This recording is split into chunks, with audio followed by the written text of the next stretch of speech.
This is no longer a state of the people, by the people, and for the people.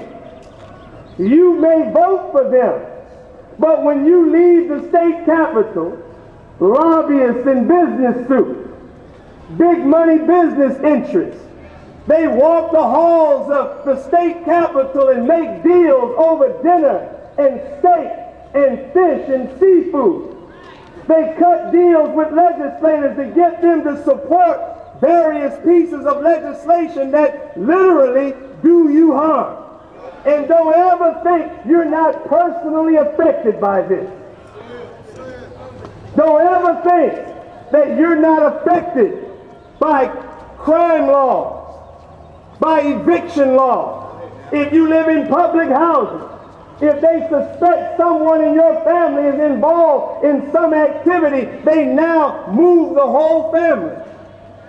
Take away your ability to subsidize your housing, knowing there's not a job for you to try to work to make your rent, knowing that rents have gone up, but now you go from subsidized housing to homelessness. There's got to be a new day, and we're the ones that are going to usher it in.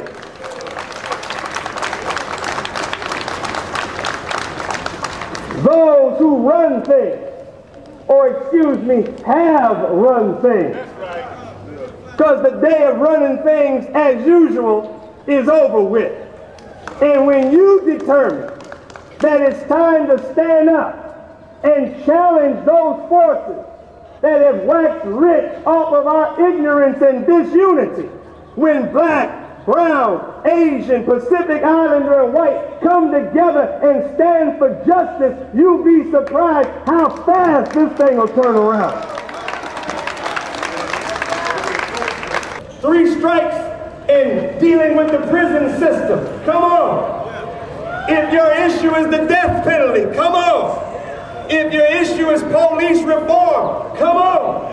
If your issue is housing and education and all of the things that we're suffering from, I say come on and be part of this caravan for justice, because we're coming to a city near you.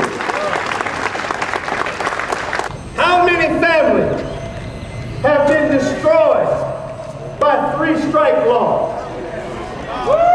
How many families and communities have been destroyed since the passing of 3 strikes, where they used, under the guise of Polly Clark being brutally murdered by Richard Allen Davis, under the guise of dealing with rapists and whatnot, you pass a law that young men are being arrested for stealing a pack of cigarettes, slices of pizza. So now whole communities have been literally wiped out under the guise of law and order. Tell me, has violent crime stopped since you passed 3 strikes, or has it increased? What was the aim and objective, and have you satisfied that aim? Where are the state hearings? We're calling on the black legislators. We're calling on the Latino legislators.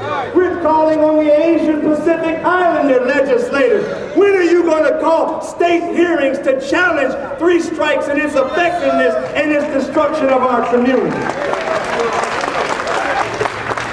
Today, the California Supreme Court upheld Proposition 8. Yet they modified it and allowed those who got married to stay married. But the fact is that people challenged a proposition voted on by the people of California. And legislators trying to curry favor fought to challenge that proposition even though it passed. Well, our position is, if you can challenge Prop 8, you can challenge 3 strikes, 209, and any other proposition out there.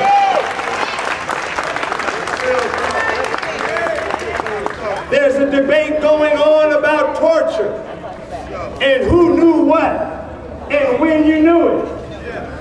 Well, you don't have to go to Guantanamo Bay to talk about torture.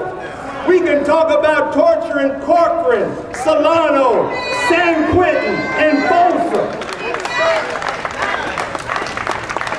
According to what I read, solitary confinement over protracted periods of time is being recognized as torture.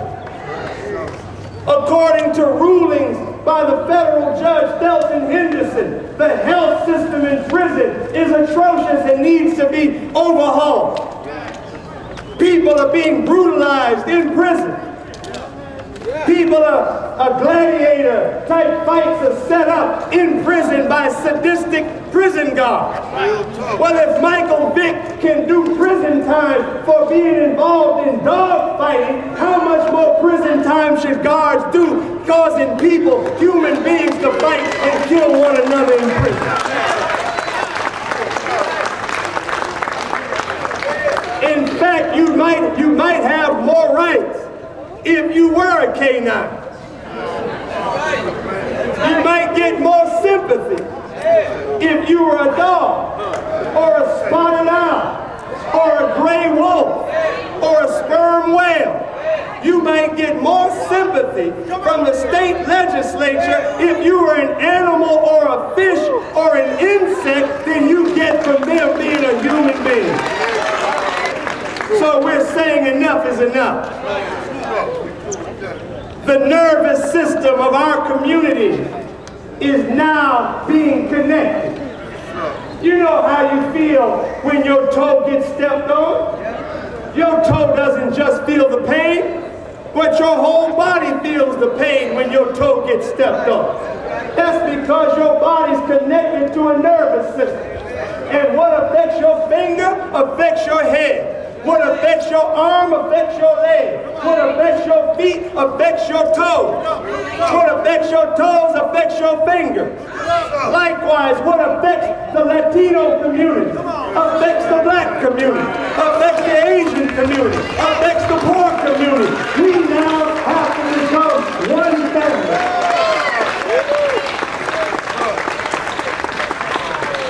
Don't you know, individually, we can refer to ourselves under the false term minority.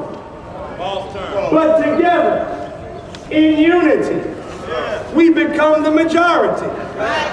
When black, Latino, progressive, Asian, Pacific Islander, when we can all agree on certain core principles.